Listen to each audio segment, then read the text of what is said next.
Welcome back, loyal listeners, to 1999. Oh my gosh. I do remember this time, but I don't remember it as well as I thought I did. I don't know what that says about us, about the time period, about 25 years ago. It just means a quarter century has passed. Yeah. Doesn't feel like it. Sure doesn't. I don't. Because I know you youngins will talk about, where you were. I was in college. I was a grown-ass adult in 1999, and I still don't feel like I'm old. And so the idea that this was like 25 years ago is a little baffling to me, but I'll get over it. Yeah, I mean, like I said, this was when I graduated college, and so I have my 25-year reunion this year, and I don't feel like I went to college 25 years ago. I don't feel like it was 5 years ago, but like a 15. I definitely don't feel like it was 25. At a certain age, it just all blends together. Mm-hmm. It doesn't mean anything anymore. I guess that's true, too. And then there are things that feel like they're 25 years ago, and they were last week, so...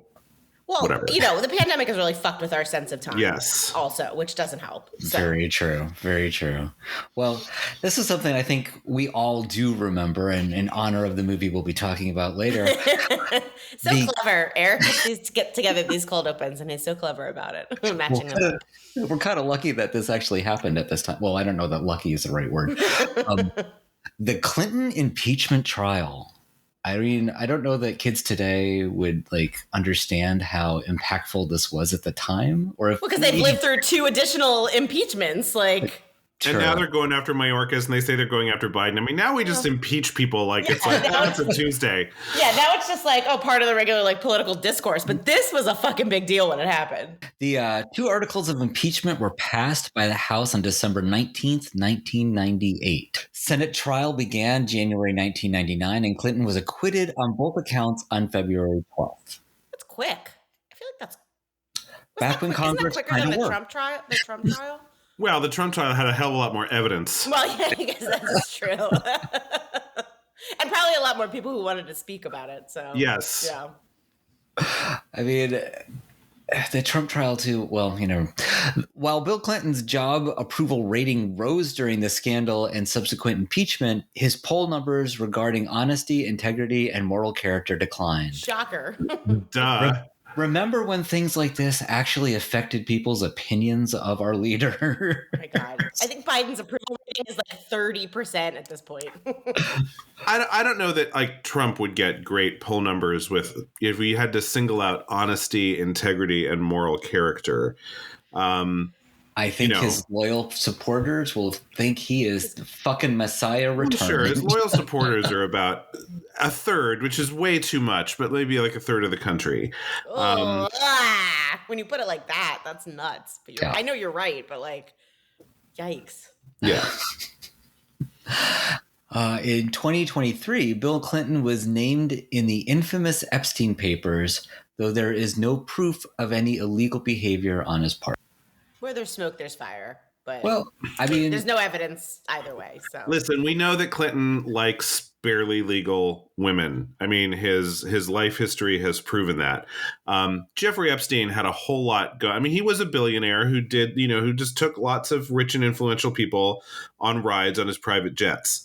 And all that we know from the Epstein papers is Bill was one of those people. Now, was Bill also partaking in some of the other services that Jeffrey and Ghislaine were offering? Perhaps, but there's just absolutely no proof of it. So whatever. Leave Hillary alone is all I'm saying. It sounds like Bill did most of the time. That's why we had this whole scandal. And you know what? I'm a huge Hillary Clinton fan, voted for her in 2016. She should have been president. We'll die on that hill. I have no problem believing that they have a little bit of a she looks the other way as long as he doesn't do anything really stupid arrangement. And I think that he has not kept up his side of the deal. He has done just really stupid things and gotten caught. And it's been really embarrassing for her, but I don't think she cares. I don't think so either. No. I mean, she knows it's going to happen. She understands. And she's just like, well, you know what? I've got my own career. So I think she loves him. And I think they're best friends. And I think that she knows that he's just can't keep it in his pants. And she's just learned to live with that about him. Fine. But he embarrasses the family, and that's her problem. That's the story that I have made up in my head, but I'm totally sticking to it.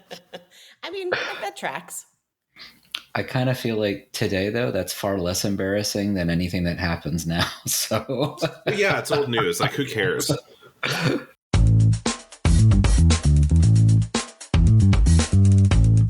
Welcome to the Rewind Project, where Allie, Matt, and Eric take another look at your favorite milestone movies through the lens of our present day. Will it be a skip, rent, or buy? Stay tuned and find out. All right. Welcome back, everybody. We are talking about our second movie of 1999, The Election. Election, that's what it's called. Not The Election, it's Election. This was a movie that I picked, and I was very excited to pick it, and I'm very excited to talk about it. But I do have a question for you guys first. Where was Tracy Flick on January 6th? oh, You know what? Just a question I want to ask. on the winning side. That's what I don't know if you've read it, Allie, but there is a sequel. Yes, actually, Kristen was telling me about it. I have not read it, but it came out, I think, in 2022. So. So you know, and I think she's like principal of the school now, something like that. Yeah. So yeah, I don't think an upstanding principal would. I think she might have had a friend there on January 6th. I think she might have been cheering them on, but I'm guessing she was not there herself. Well, it's just interesting because also Reese Witherspoon has a January 6th arc in the morning show as true. well. So yeah. So if you haven't seen it, I won't spoil it if you haven't seen the morning show, but yes, they definitely get in the mix with that. But I just was thinking about it as I was watching it. I was like, watching this in 2024. This was a movie. The screenplay, this was a movie. Of course it was a movie. That's why we're all here. This movie was written by, the screenplay was by Alexander Payne and Jim Taylor. Of course, based on the 1998 novel of the same name by Tom Perrotta, who, if you haven't read any of his books, you should. They are a delight. He wrote The Leftovers. He wrote, what's the one, Mrs. Something, that became a series. Anyway, he's great. I have not read Election or the follow-up, so maybe I'll add that to my list, but he's a fun author. This was also directed by Alexander Payne, who we know for Sideways. And super quick turnaround. Like, came out in 98 and the movie came out like a year later. Yeah. That took no time at all. Like, this was like published and immediately snapped up by somebody. Well, because when I was looking to see what the date of the publishing date was, I was like, I thought the same thing. I was like, oh, this is one of those, they probably saw, an arc of it and, knew that it was going to make a fantastic movie. Somebody had the vision and then boom. And, it was it's a high school set. It's some houses, they shot it in Omaha. So, as a movie, it was probably pretty easy to shoot as well, just because it wasn't anything super glamorous on set. And a quick shoot, I would imagine. Yeah. So, I mean, there's no special effects. There's none of that. So, I mean, yeah. The makeup department had to do quite a bit on poor Matthew's eye. One hopes they just didn't bring in a real bee and just sting him and see what happened. But yes, other than that, I think that we're pretty much in the clear. But, the special effects when Tracy's head was superimposed on his wife's body, those were class A. I loved all those like weird, where they freeze frame her on, kind of like their face, which actually sometimes happens these days on Zoom. It's hilarious. And I did read, this is not in the fun facts, so I'm not spoiling anything, but I did read that, of course, Reese Witherspoon hated this. Of course, but they're so funny. I mean, they're so funny. Especially when she's like outside his door and it's like, it's classic. So quite a few notable achievements actually for this movie. It was not a commercial success, but it did have critical acclaim. It got an Academy Award nomination for Best Adapted Screenplay. Sure. Okay. I would agree with that. Mm-hmm. There was a Golden Globe nomination for Reese Witherspoon for Best Actress, Motion Picture Comedy or Musical. Good. Yes. And 3 nominations and 3 wins for the Independent Spirit Awards, including Best Feature Film. So I guess MTV Studios was considered an independent film studio in 99. Yeah. I kind of forgot it was an MTV production until I saw the Moon Man at the beginning of the movie. Well, I mean, they don't do a whole lot of films, so I could understand why they would think this was like an independent. It's not like a large producer, so. And I'm sure it was a probably kind of shoestring-esque budget. Yeah. Maybe. who was Alexander Nobody. Payne at that point? Right. So the plot: a high school teacher meets his match in an overachieving student politician. That is an understatement. Well, but. although this is my problem with some of the plot points. By the time it got to the end, Matthew Broderick's life was shit, but I didn't think it was all Tracy's fault. So it's not hardly any of it is. Yes, and so he made really bad choices. So she annoys him, but she's not even thinking about him. He is not even on her radar. They are not antagonists in any kind of traditional sense, which is, we're going to get into that. But it was just it was a very odd, I liked it. And it made sense that he would try to take shit out on her because he's just awful. But meets his match just seems like she's not even thinking about you, Matthew. It's not all about you. It's not. She's the queen. No. Well, but she does outmaneuver him in the election each time. Eventually. Just through the nature of who she is. Well, that and a vengeful custodian. He's the hero of the movie. He's not in your cast list, but he's that callback. Love that callback. Yeah, true custodian too. He was a custodian in a high school. That is hilarious. In Omaha. That's great. They just took that. Just took him. All right, let's get into this cast. First up, Matthew Broderick as James Jim McAllister. His best role? I love Matthew Broderick playing trash. Yeah. He can have a very I don't buy him as Ferris Bueller nearly as much as I buy him as kind of these kind of characters. Another one of his performances that I also love, probably doesn't rise to the level of Election, but have you ever seen the film You Can Count on Me? Sounds never heard of it. Laura Linney and Mark Ruffalo is Mark Ruffalo's first movie, and they play a brother and sister who are estranged, and he's kind of a loser and can't keep a job, and he kind of ambles back into town because he needs money.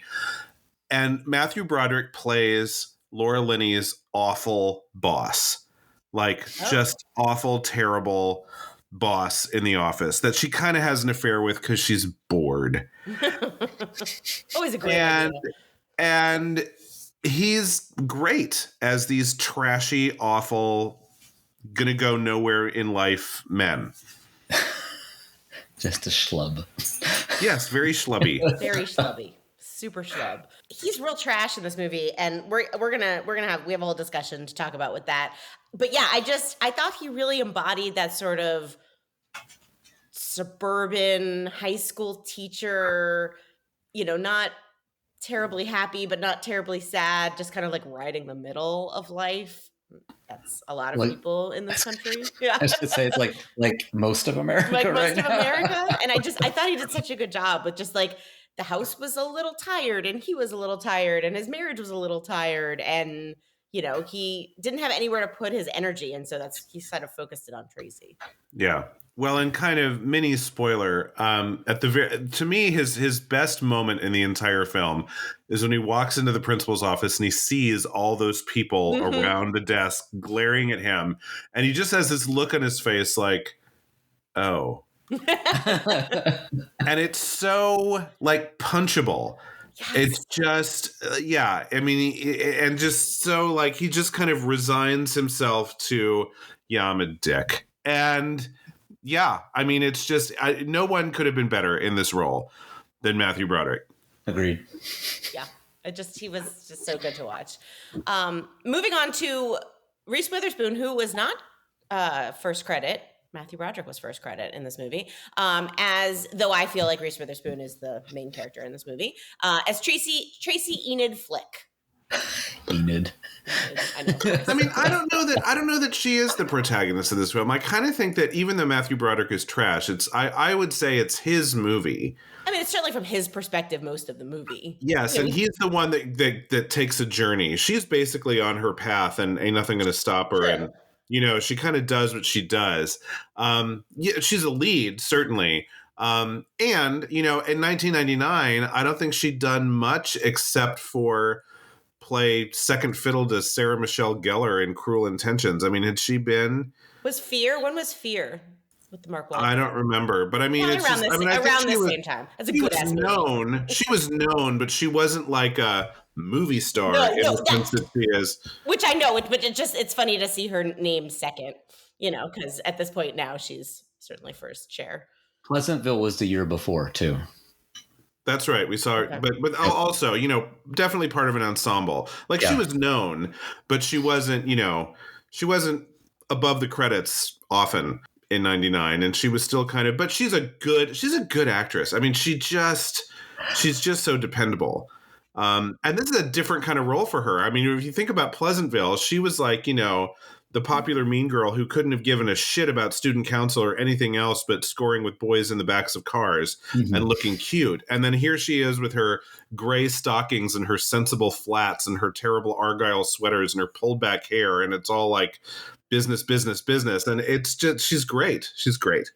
This to me seems, I don't know Reese Witherspoon as a person, but I feel like this is closer to her actual personality than some of her other roles. I don't know. I just sort of see her as a type A kind of gal. She's very successful. You have to be driven to get that kind of success. And she is a producer. Now she produces almost everything she does, which tells you she wants a little bit of creative control.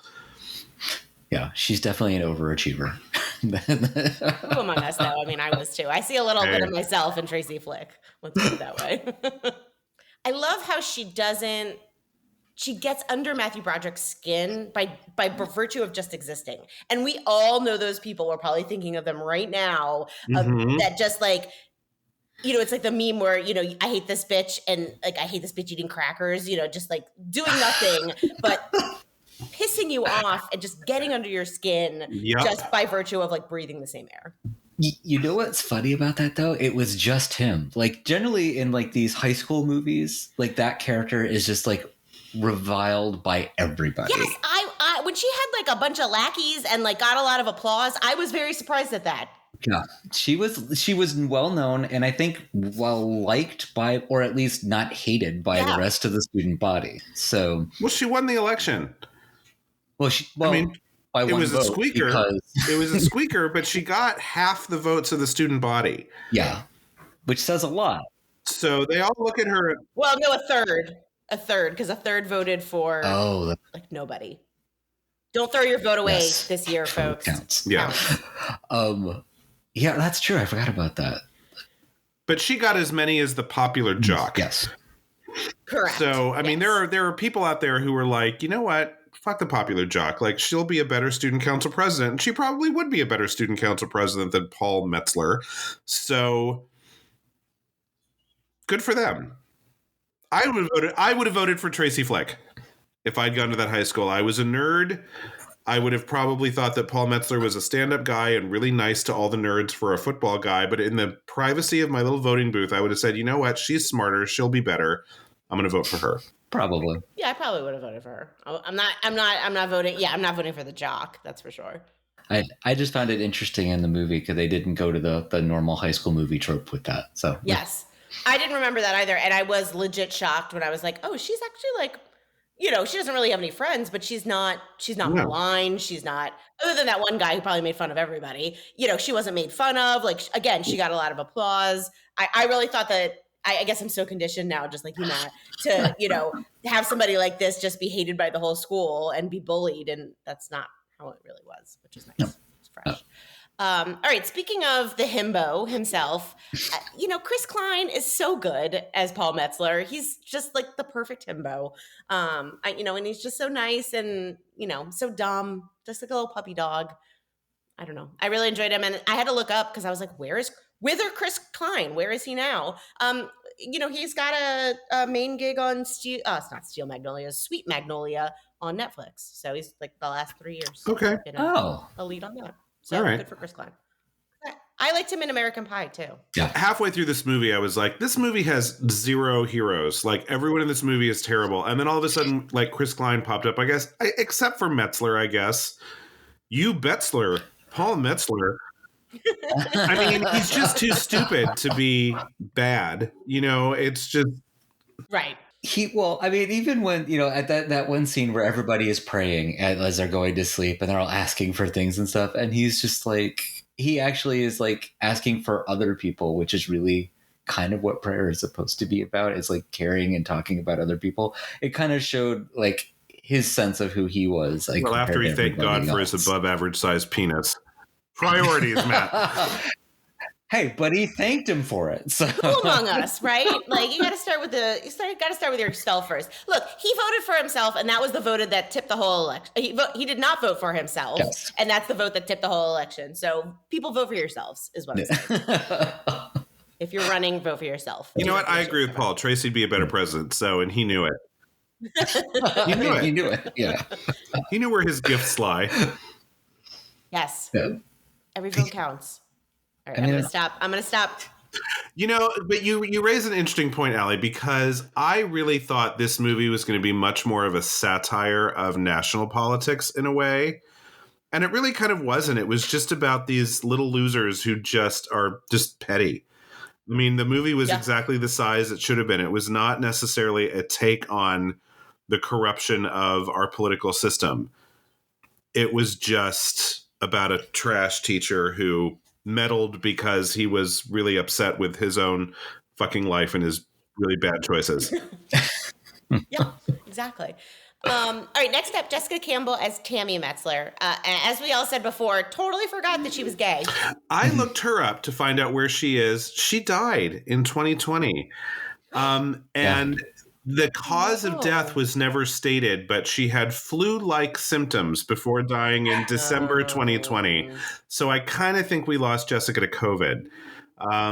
But yeah, I was just like, oh, what's she doing? And 38 years old, she passed away. Was she acting before she? I didn't look. Really? I saw the death date and I was like, oh, and then I just looked at that. R.I.P. Well, she was great. I loved her as the foil to both of them. Like, or don't vote at all. I don't care. Well, and then I got annoyed because it's always those people who are at auditions who are like, whatever, I don't really give a shit. And then they always get the fucking part. And it's the people who have worked hard who don't get the parts. And now I sound like Tracy yes, you're absolutely channeling Tracy Flick at that moment. Because she would have won that election had she not gotten herself expelled. She would have, but she's absolutely correct. The people who, not Paul. Paul did it because a teacher kind of bullied him into it because he hated the unopposed candidate so much because this teacher's got issues. But Tammy was absolutely correct. Most people run for student council president to try to get themselves into the Ivies. Oh, totally. That's just, it's all personal ambition. Nobody gives a shit about the school. And the school is not going to change based on who is the student council president. They don't make decisions that actually affect anyone's life. So why are we even here? And the idea, first thing I would do is disband the student government so we never have to sit one of these stupid assemblies. Biggest applause line of that. Good for you, Tammy. I'm with you. Like, I share your cynicism. I think you're awesome. Do you kind of feel like Tammy would have been impeached kind of for like Clinton-esque problems like later that year? She did have a problem letting go. When a girl said no, she had a hard time taking no for an answer. I don't know. That would have been a sequel, I think. But we were all talking as we kind of a very progressive take on teen sexuality. She was not vilified for being a lesbian. She does kind of fall into a few lesbianic stereotypes in terms of like, the U-Haul. We're soulmates, she says at the end of the movie. I'm like, Tammy, you're 14. Yeah, you're going to find another one. You're 14 years old. Yeah, I don't know that this is your soulmate, but you know what? You're not hurting anybody, so you're cool. A lot of teenagers, though, regardless of sexuality, that happens a lot in movies because kids are dumb and they don't understand how long life really is at that point. So, you know what I mean? True, but that's also just something we tend to make fun of lesbians for doing. It's true. I thought it was just building sheds and being able to do plumbing. I thought. No, it's also, you've heard the old joke. What does a lesbian bring on the second date? The U-Haul, yeah. And then last but not least, just because I love her to death, and I just feel like she hasn't had the career that I want her to have, Colleen Camp as Judith Flick, Tracy's mom. I love Colleen Camp. She'll always be a vet in Clue to me, but she's done a lot of stuff. She was the original Amber's mom in the John Waters Hairspray. She's done a lot of stuff, but I want her to have a bigger career. Oh, she's Yvette in Clue. Yes. Oh, okay.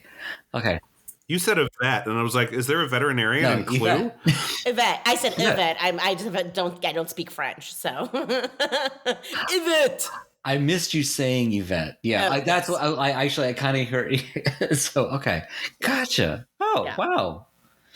Yeah, she was hilarious in Clue. I wish she had a little bit more screen time here. I know. she's I think she would have been, her writing the letters. I just wish she had a bigger part. I was excited. I'm always excited to see her on screen. And it would have been fun to kind of figure out how Tracy became Tracy. Correct. Because I tell you what, that hairstyle told me all I needed to know about Judith, Yes. honestly.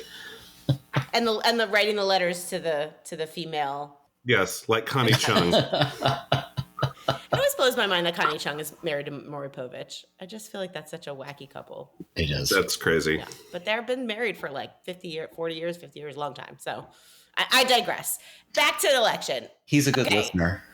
What? He's a good listener. Yeah, he probably is. He seems like a great guy, obviously. I love the Maury Povich show, and I'm very sad that it doesn't exist because that was literally my mom and I. That was our dream, was to go to the Maury Povich show because we watch it together when we're home. And he's retired. But you know who's doing it instead? Karamo from Queer Eye. Oh, I still don't know who that is. Yeah. You know what, Allie and Allie's mom, I'm going to give you guys permission to come up with a different dream. No, we're gonna still make it happen. We'll go see Karamo. Oh, man. Oh, I love Maury Povich. Shout out to my mom who doesn't listen to this podcast, doesn't support her own daughter. Tracy Flick's mom would listen to her podcast, I bet. Judith Flick would absolutely listen to the podcast. And send a copy to Connie Chung. I'm not trying to be a newscaster. That's what I went to college for, and that was not my path.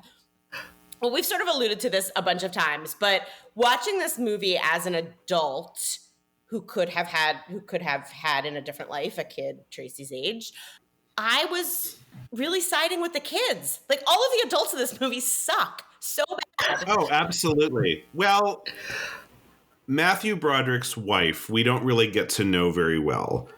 She is kind of a victim of this whole thing. She didn't do anything wrong, and she got shat on, and absolutely did the right thing by throwing his ass out at the end of the movie. Spoiler, sorry.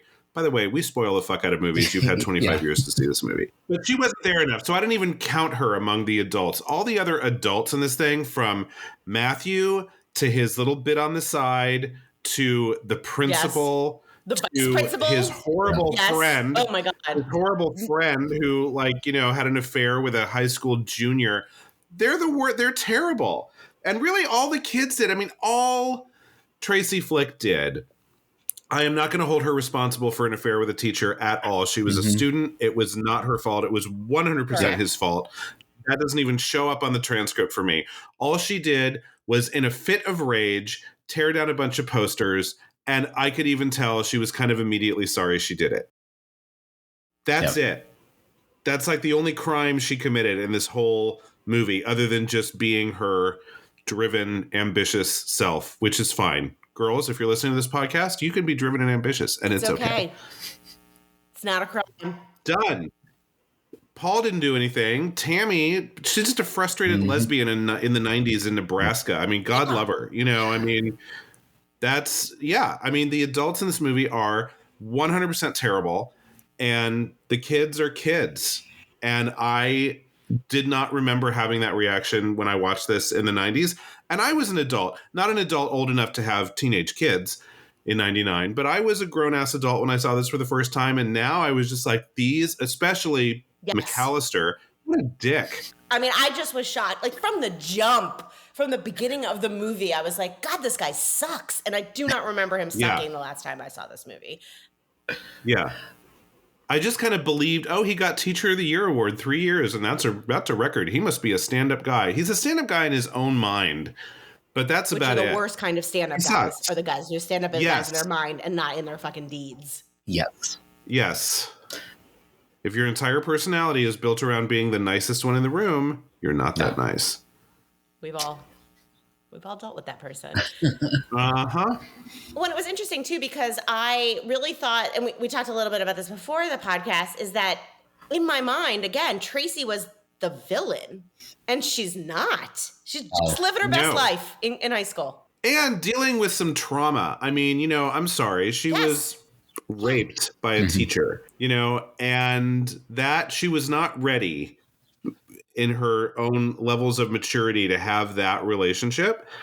And so on top of everything else, she was dealing with that, which is going to fuck her up later in life. It absolutely will. So, yeah, I mean, seriously, she tore a poster off the wall. Well, many posters she tore off the wall, including one of her own by accident. But that's it. That's all she did. That's the only bad thing she did in the entire movie. It was interesting, though, with the affair that she's like, and he got so mushy about it. Like, I think she was actually handling it as an adult than he was. Like, he just I don't know, he had his midlife crisis and it did something that he really should not have done. I'm not sure that it did affect Tracy as much as we might think it did. Well, she's still thinking about him at the end of the movie, though. She's like, I wonder where he is. I wonder if he ever finished that novel. And then we see him with an apron working at your local hardware store. And I think to myself, if she could see where he is right now, she would have no problem dumping his hot ass like a potato. But she's still thinking about him at the end of the movie. And I was like, okay, this has had an effect on her. And it will continue to have an effect on her. And I think, not to get too deep into, but I had some shit happen to me when I was a kid that I dealt with as a kid, but it fucked me up as an adult. So I don't think this is over for Tracy. And I don't think that we can let go of the fact that she really was victimized by an adult. And that's part of her story. And so if anything, that she gets sympathy points for me. Like, she gets a few free passes for tearing some posters down off a wall. Yeah, she's not there. She's not in therapy, which is where she should be, And again, 1999. And what got me, well, first of all, I forgot about the card that Dave puts together, where it's at the end, it's your teacher in quotes, and it's all cursive. And I just, obviously I'm not laughing at the situation, but that was really funny. Yeah. Come to paradise with me, and I'm like, oh, Dave. Here's a question that was kind of bothering me, and maybe you guys have an answer. Do we think that Linda set up Jim to fail at the end? Do you think she was really interested, or was she like, I'm going to sleep with this guy and then I'm going to go tell his wife so that he can get his just desserts? I can't decide on that, because she might just have had a weak moment and then gone to his wife and said, this is what happened. Or because if she was just testing him, she didn't have to go through and have sex with him. You know what I mean? That's true. And they had sex. It wasn't just a kiss or something. And she's later, they did it once and then they were going to do it again. So I think she had a weak moment. I think and he failed the test when he asked her if she wanted to get a room. Yes, I think. Oh, well, for sure. But I just, she had such a visceral reaction to that. And then all of a sudden, she wants to sleep with him. But I was like, so was this a whole, and I tend to go places in my mind. So maybe I'm just making this way more than it actually was. But I felt like it was a little bit of a setup. I don't know. Well, she could have been testing him to see if that was actually a joke or not. And she overreacted, and she felt like she overreacted to it or not. You know what I mean? That the comment in the car. But the fact that she ends up with his wife later, I think she was confessing what happened. And, she's already gone through a very tumultuous experience with her shit husband. So I can see why his wife was not mad at her, mad at him for being an idiot. So, and also she was the one that made the confession, and they weren't married. I mean, the two women to each other, she was not betrayed by, I mean, they were friends, but I tend to think that she heard the joke, you want to get a room. And she was like, that's not even funny. And she shut it down. But then over the next couple of days, she was like, you know what? I'm kind of horny and I'm kind of lonely. And, so she kind of did this thing, and then he went completely overboard. I mean, God, if she would have shown up at that motel room and seen the champagne and the all the shit that he went through to make this some kind of, Hallmark movie. I think that she just was like, no, I don't want to meet you at a seedy hotel room. This is not what I want to do with my life. And so she instead went to the wife and said, listen, I've got something to tell you. And I did something really bad. I was a little bit confused when they were on the phone and she was like, you seduced me. And I'm like, that's not really true, Linda. No. So I didn't like her then. But again, she's not the focus of this movie. So it kind of doesn't matter. The point is he made really bad choices and they blew up in his face, and there we are. So many bad choices, like bad choice after bad choice after bad choice. Oh. And I understand that you can get into that kind of rut and just not be able to get yourself out of it, but wow. Yeah. Do you think that your path is generally set in high school? God, no. Mine wasn't. I think you can let it be set in high school, but there's no guarantees in life. So even if you're on a positive track in high school or a downward spiral, I mean, you have the ability to change it if you can grab hold of it. But I don't necessarily think that, it has to be what it is inside high school. I don't believe in fate. That's why. Or destiny. I don't believe in either of those things. There are certain people who peak in high school who are like riding high and are just never going to have, those are going to be their glory days for the rest of their life. And I kind of feel like that's Paul Metzler. I don't think he's going to be the prom king forever. He's probably going to inherit a car dealership, and it's not going to be as successful as it was under his dad, is what's going to happen. I think, Tammy, I think, is going to move to San Francisco and open up a lesbian bar and live her best life. She's going to go to Smith or something like that. But that's certainly not going to, where she is right now, somebody like a Tracy who kind of rides that line, she's not one of the popular kids, but she also isn't trying to be. She's very driven and she's very ambitious. That's not going to change. And her drive and her ambition is probably going to take her very far.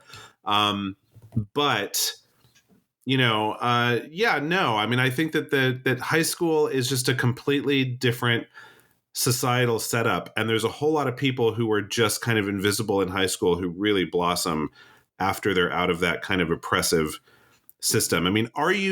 Is your personality kind of set by the time you're in high school? Maybe. I could hear that argument, but I think high school rewards things that quote unquote real life after high school does not reward. Yeah, I'd agree with that.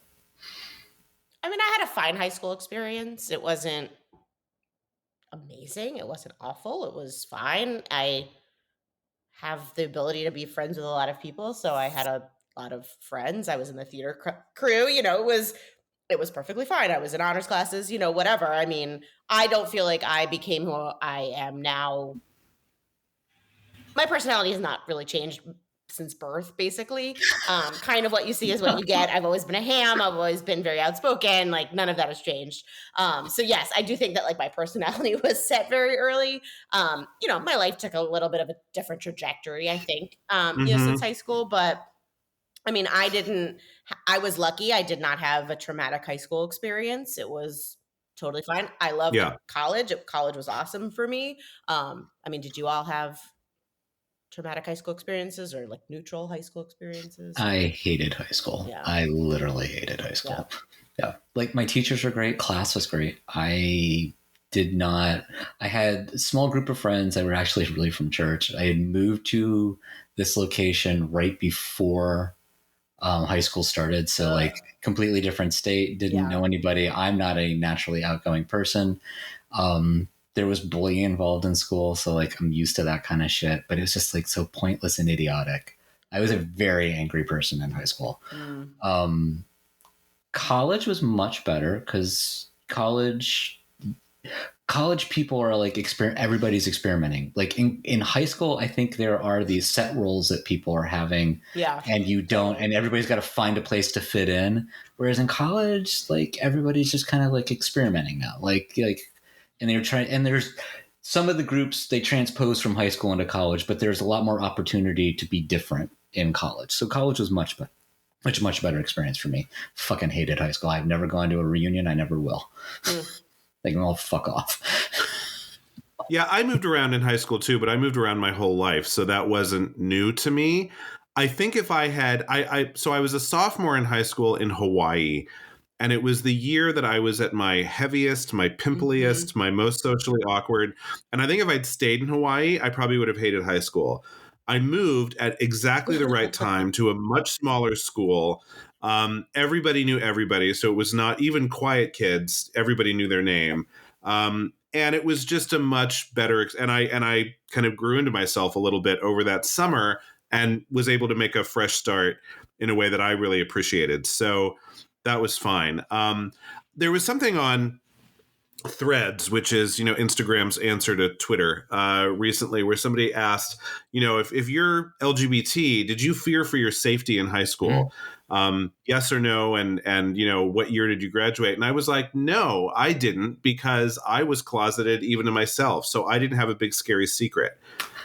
I just didn't go to school every day thinking, oh gosh, are they ever going to find out? And we didn't have rampant bullying at my school. We were too small. So I was lucky, but I know that a lot of LGBT kids really, they were scared to go to school every day, and, they get out and then they find their community. And even if you're just a run-of-the-mill nerd, nerds as adults can just find other nerds to hang out with, and they don't have to put themselves in situations where they're going to be bullied by terrible, awful people. So I realized I was gay freshman year in the locker room.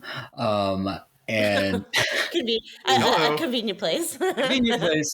And after that, I was terrified because I didn't know any other gay people, and we were religious. I mean, we went to a Southern Baptist church, and so I spent the entire time hating myself and life because of it.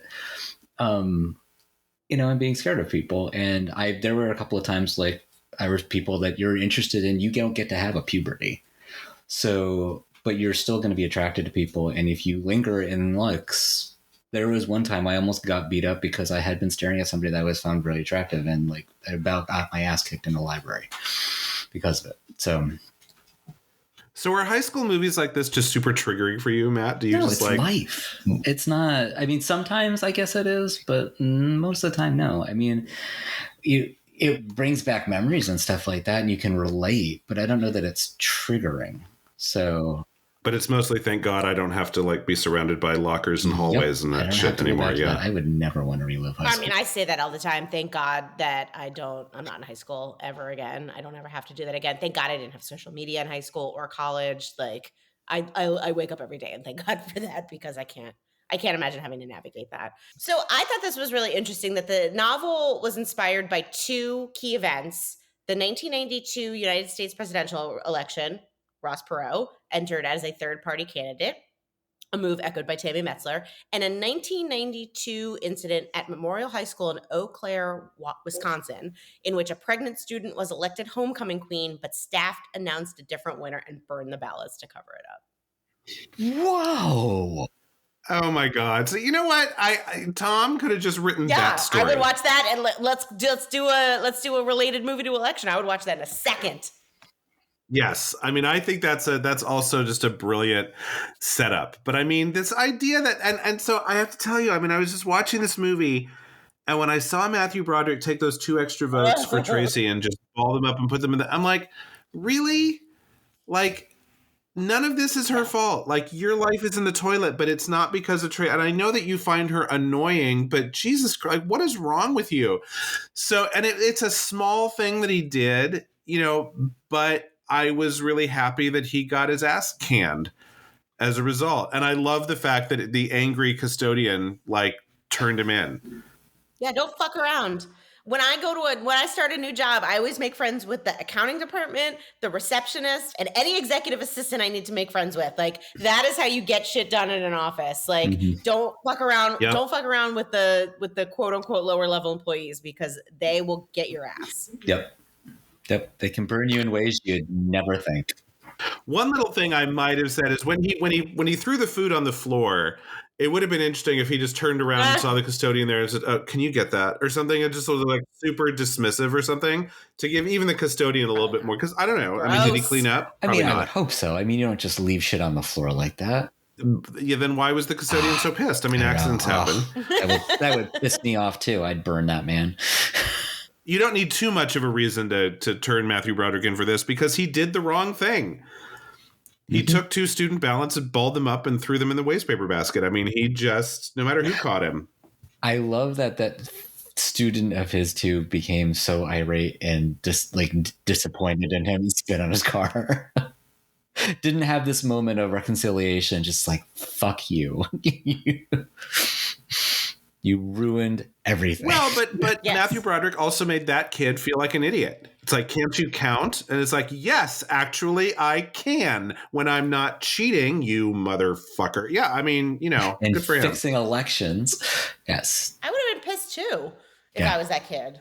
Fucking up the system. I also am this is going to be shocking to zero people, but I'm also very big on like policies and procedures. And, I like to follow a rule book. And if there is a rule book, you're going to follow it. And Matthew Broderick was not following the rule book. And Absolutely not. you know what? Shout out to that high school kid who knew his Robert's Rules of Order or whatever, Even when he tried to coerce Paul Metzler, who had zero interest in running for the president of student council, into the election, he was already breaking the rule book. It's like, let the kids figure it out. And if Tracy is running unopposed, fine. Yeah. And then just deal with her. And by the way, you don't like the fact that she has affairs with teachers? Don't have an affair with her. Yeah. Problem solved. Done and done. I mean, she might have, and again, if they wanted to make him more sympathetic somehow, which I don't think they needed to because it was fine that he was trash. I mean, they could have insinuated on her part that she'll drop a story about you if you don't, play ball with her election or something. That could have been, but then the whole thing would have become a lot more morally gray. I actually kind of appreciated the fact that Tracy's just a driven kid and who was abused by a teacher the year before, and that's just a fact about her, and that Matthew Broderick was a trash human who made bad choices and blamed everybody else. That worked for me. It's fine. I kind of remember that actually happened. That's what I was waiting for that because there's kind of the setup for it with his friend. You know what I mean? That she might do that as retaliation to him, but it never did happen. It never happened. Yeah. I mean, you're right. The worst thing she did was tear down some fucking posters. That's it. Do you feel that our last few presidential elections and this current one coming up impacted your thoughts around the movie at all? I did kind of. I was thinking about it. Yeah. I was thinking about it. I was thinking about Trump's call to Georgia saying, "Can you find me a couple of votes?" Mm-hmm. When he crumpled them up and threw them in the garbage. I'm like, oh, it's that easy. Okay. And just the whole, it's rigged. It's rigged. The whole thing is rigged. I mean, right. This one kind of was. So yeah, it came to mind. Yeah, I mean, I definitely wasn't thinking about those sorts of things in 1999 when I was watching this movie. And that was still a year out from the 2000 election. So, but we didn't have a shit ton of election denial in 1999. No. I mean, no one was telling these stupid stories. Well, and honestly, I don't think most of the high school would have thought that anything was amiss either. It was just the couple of people that found evidence and then shut him down. You know what I mean? It was a squeaker. I mean, if anyone had won overwhelmingly, I don't think that anyone would have thought they could get away with it. But yeah, one vote. Your vote matters. Every vote matters. Okay. Are you guys ready for some fun facts? Absolutely. Always.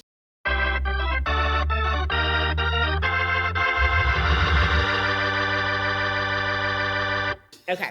I had to trim this down because, again, there were a lot of fun facts with this movie. Okay. This is wild.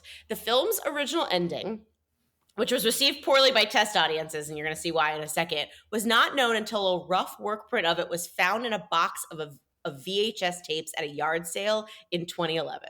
Okay. Already wild. It is faithful to the book. McAllister stays in Omaha and is hired as a used car salesman by one of his former students instead of moving to New York. Tracy encounters McAllister while looking to buy a car, and the two settle their differences before she has him sign her yearbook. Lame. Boo. Matt's face. I wish I could translate. Just dumb. I mean, what an anticlimax that would be. That would have been a perfect example of just not sticking the landing. I mean, leave him as a used car salesman. That's fine. Having to work for a former student. But why does he and Tracy have to settle up? That's not who Tracy is. And it's not who he is. And they wouldn't have. And the milkshake hitting the limo was just far more, satisfying. Here's a question I have. Do you think Tracy was having an affair with that congressman that she got into the limo with? 1,000%. That's the first thing I thought of when I saw it. 1,000%. it always hit me as a question. I think both the first time I saw it and this one, it was like, she could just be an intern, but she is taking a ride with a congressman who's a Republican, of course. Just want to point that out. In the back of his limo. And is that how she's getting her policies advanced? Or I don't want to depower Tracy that way. So I want to, as much as I think she's an ambitious person, I don't think she wants to use that as a way, because I don't think she was dating the other teacher for special privileges. I think they had a connection. I think she was more adult than most kids inside that school. And although he didn't really turn out to make adult decisions, I think they may had a connection. So I'm gonna believe not. I think it's a 50-50 though. So I'm gonna choose to believe it isn't. Matt's going to stand firm on, you can't prove that one way or the other. So Eric, you need to shut your mouth. I think it's a good question. I'm just personally, I just going to like, you know what? I think Tracy is a driven person. And so I'm just going to let her be driven. And hopefully she's not using that to get her way. I can respect that. One of the porno videos in Jim McAllister's collection is called The Big Election. You sure that was an L? Big erection? Could it be? I don't know. I got this from IMDb, so maybe. I have to say, that porn was the softest core porn I've ever seen. Like, it was all like close-ups on their faces. Well, first of all, I think that they couldn't go crazy. And second of all, since my mom doesn't listen to this podcast, my intro to porns were like that. It was like the plumber came over and was fixing the dishwasher, and then they like had sex in the washing machine, something like that. Like, it was very chill. Well, I mean, do we know if that was actually a real porn, or is that just something they made up for the movie anyways? No, those two actors had credits in the end credits, so they made that porn for the movie. But I'm just like, and it's fine. And the opening scene with the really badly delivered dialogue was hilarious. Yeah. I love it when they do porn dialogue on, in a movie. But then just show Matthew Broderick's face and just let's hear the sound effects. Like, let's just not see just how PG rated this porn movie really is. I'm just saying, I like a little authenticity in my on-screen porn. That's all I mean. I mean, this was before Pornhub. This is when we were all like looking through the Spice Channel and looking through the wavy, things. We all, if you know, you know. Watching Shannon Tweed on Cinemax, that sort of thing. Yeah, we're been there, done that. Matthew Broderick actually urinated against the tree in the scene outside Linda's house.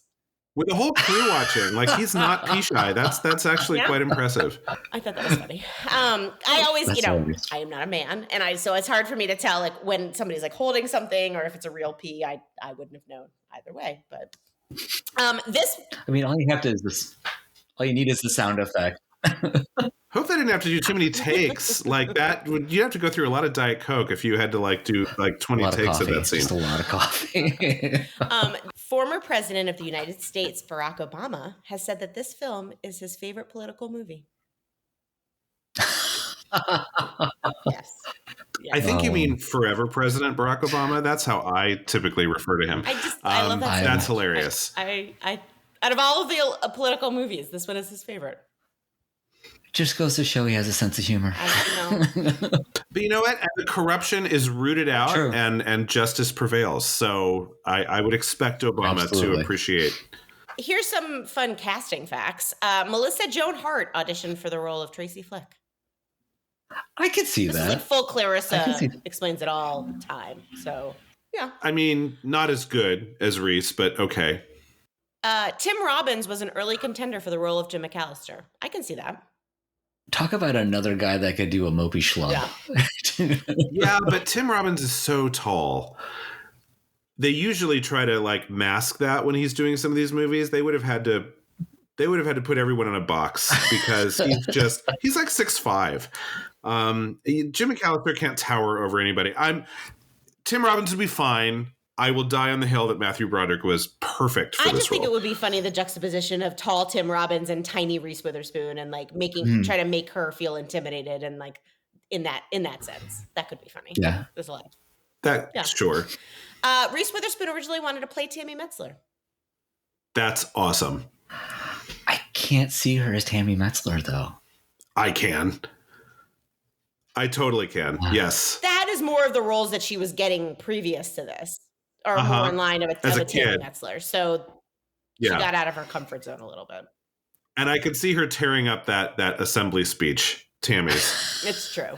True. Yeah. But I mean, she'll always be Tracy Flick, so I'm glad that she didn't. Absolutely. She didn't I would hope that Reese took a good look at the sequel that Tom Perrotta wrote and wondered if maybe another Tracy Flick film could be made. I mean, why not? I think it would be great. Reese, if you listen, because I'm sure you do, think about it, because I think that'd be awesome. I would 100% be into that. All right, it is game time. Woohoo!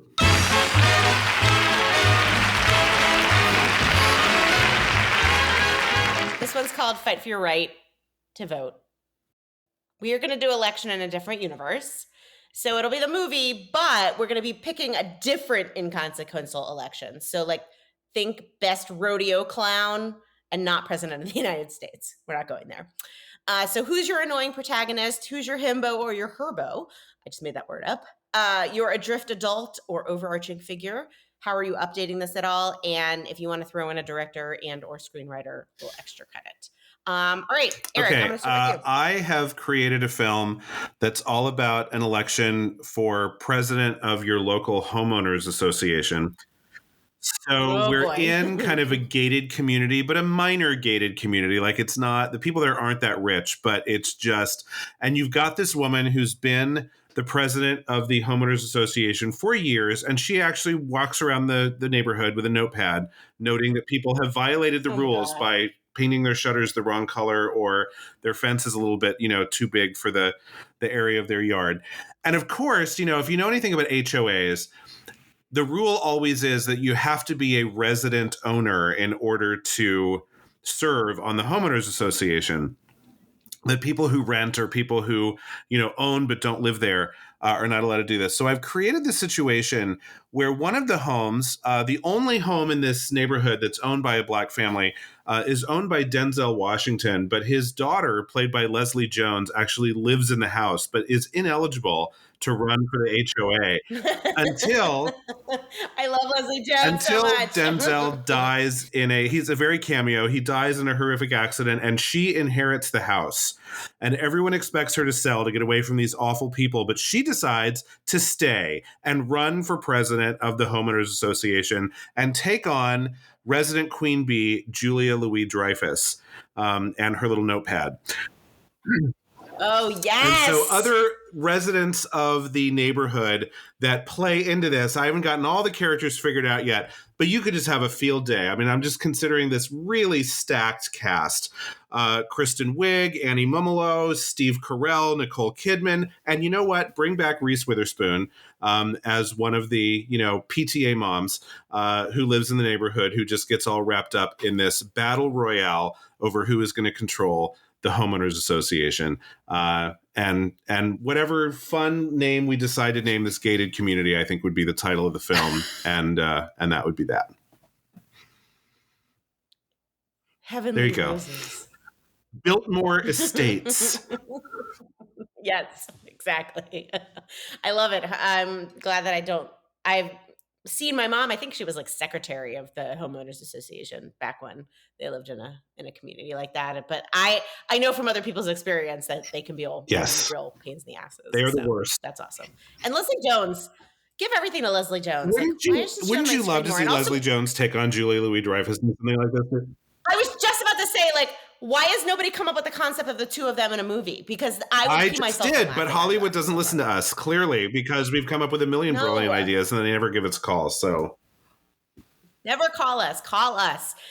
Okay, Matt, what is your election in a different universe? Mine's a little tangential to that. So mine's going to be called Garden Party. So this is going to take place in Cape Pleasant. So it's on the Massachusetts Bay. So we're talking about a little Cape Cod area. and it is about the garden society of that area. Current president that is outgoing is going to be Wendy Malick, and she is trying to find the next president. So her rival in the area, Olivia Colman, who they have both been going at it for like years. She's new money from England. Wendy Malick is old money from the area, does not like her because she's moved in and kind of taken over society. So she's really pissed with this woman. Olivia Colman is going to be the person that she doesn't want to win. So she finds Octavia Spencer, who is quiet neighborhood in the area that everybody loves, nobody has a problem with, but she wants her to go up against Olivia Colman to win for the Garden Society. So it is the social events of the summer and spring are always happening because of the Garden Society of Cape Pleasant. I was going to have this written by Dan Levy and directed by Dan Levy. And directed by him too? And directed by him as well. He's perfect for that type of... Yeah, for that kind of role. Octavia Spencer too, I was going to have her be like, she's new money with a dead husband. And so she's got Arm Candy by Chase Crawford. I don't know if you guys have watched The Boys. He plays the Deep. So very beautiful, really stupid, kind of like, and then I was going to have Octavia Spencer's husband be Cuba Gooding Jr. So, because we don't see him enough, and he's funny. And the thing I love about Olivia Colman and Octavia Spencer is they both have great presences on screen, but they're both hilarious women. Yes. Like, they are so funny. I've said this a million times. I don't know if I've said it on the pod. The only thing about Olivia Colman that I don't like is that whenever she is in interviews, she behaves as though she's the worst actress ever. And she says things like, I don't really know what I'm doing on set. I'm like, yes, you do. You're brilliant. Just go shine your Oscar and put it back on your bookshelf and stop with all this. Oh, I just show up on set and say my lines and I don't really know what I'm doing. Yeah, I just watched a Graham Norton interview with her, and she was like, and I'm like, Olivia, like, stop being so self-deprecating. Like, yes, she's brilliant in everything she does. She can sing too, which who knew that? So there was a 2019. It was from the BBC. They did a fundraising album. There's a bunch of British actors are on there. Actually, it's a great album, but she does this bluesy song that is incredible. Oh, she's a goddess. Yeah. Okay, so I take mine in a slightly different direction, but my movie is going to be called Employee of the Year, because we are back at an office similar to, let's say, an Office Space type of office, like your general sort of mid-level corporate world. And in a nod to the show The Office, my overarching figure is going to be John Krasinski. He's going to be the boss. So he's going to make some terrible choices, and I feel like he doesn't get to play sort of like those goofy roles anymore now that he's like Jack Ryan and shit. So I welcome him back in his comedy era. And there's going to be two sort of upstarts to. So basically, the movie is about, and this actually happened at a place where I worked, where we had a year-end party, and everybody voted on Employee of the Year. And it's just basically a big, huge popularity contest. So the two people running for Employee of the Year are going to be two young upstarts at this company, two Gen Zers, or on the cusp, Jenna Ortega and John David Washington. So two Washingtons. And they're going to sort of just carry on a fight throughout this whole movie about, and like their pranks and their ways to vie for Employee of the Year just get bigger and bigger until the year end. But John Krasinski has decided, I haven't decided who he hates. Maybe he hates John David Washington. We'll see. But he hates somebody. And so he's going to rig the election, at this corporate drone factory. And for Employee of the Year, which doesn't even get you anything but a plaque, but it's the idea of it. Yeah. So, and this is going to be directed. Awesome. I feel like this is kind of in her wheelhouse. Lena Dunham is going to direct this. Yeah. So I don't, I have questions about her as a person, but I think she's a really good director. So. Sure. Which is good. Sometimes it has to be about the art. Good for this type of movie.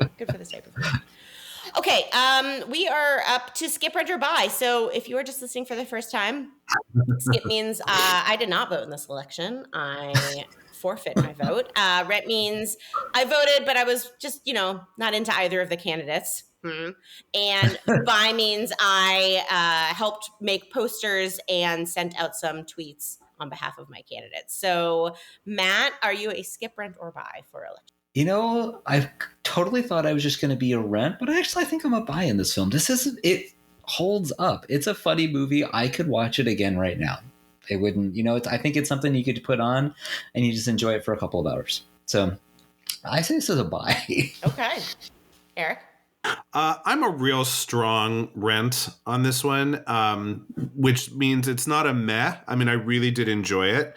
I don't know that I need to see it again. I mean, I think I wrung it dry. I think I got everything that election was trying to give me on the first go, and I'm good. But I really did have a good time watching this, and I was kind of amazed at how much I did not remember from the first time I saw it 25 years ago. But yeah, it was super fun. I enjoyed it. I'm a strong buy. I would watch this movie again and again. I really enjoyed it. It's a tight hour 45. I was pleased to see that actually the adults are trash and not Tracy Flick when you rewatch it as an adult. And I just think it's a great movie. I think it's just kind of like wrapped up in a nice little bow, and I enjoyed that a lot. Yeah. So. All right, next up, we are going to be talking all about My Mother, which is my first Almodovar. So I'm excited. Get excited. This is first of all, Almodovar is my favorite filmmaker of all time. And I think if I had to say, people say, what's the best? I have a top two, and we'll talk about it, but this is one of my top two. I think this is one of his very best films. Okay. So Cool. This one and Voltaire, I think, are the two that really are cream of the crop. But I'm very excited to watch it again. Okay, well, thank you for joining us. This has been The Rewind Project. I'm Allie. I'm Eric. I'm Matt. Be kind. Rewind. You've been listening to The Rewind Project. You can find us wherever you get your podcasts, including Apple Podcasts, Stitcher, Radio Public, and Google Play.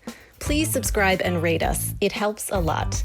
We love your comments and questions. You can find us on Facebook, Twitter, and via our new phone number at 202-618-2402. Thanks for listening. Be kind. Rewind.